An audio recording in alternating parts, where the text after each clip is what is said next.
എല്ലാവർക്കും നമസ്കാരം. ചില ജീവിതങ്ങൾ ആർക്കൊക്കെയോ വേണ്ടി ജീവിക്കാൻ മാറ്റിവെച്ച ജീവിതങ്ങൾ.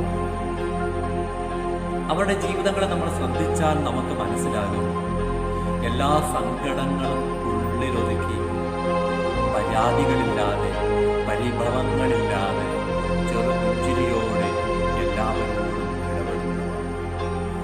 അവർ നമ്മെ പഠിപ്പിക്കുന്ന വലിയൊരു പാഠമുണ്ട്. ഉള്ളിലെത്ര സങ്കടങ്ങൾ ഉണ്ടെങ്കിലും അത് മറ്റാരെയും അറിയിക്കാതെ ഹാപ്പിയായി ജീവിക്കുക. ഇവിടെ ഈ ജീവിക്കാൻ നമുക്ക് കിട്ടുന്ന ശക്തി എന്ന് പറയുന്നത് ദൈവത്തിൻ്റെ ശക്തിയാണ്.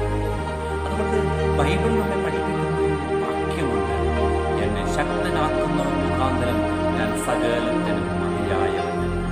അങ്ങനെ നമ്മെ ശക്തനാക്കുന്ന ദൈവത്തെ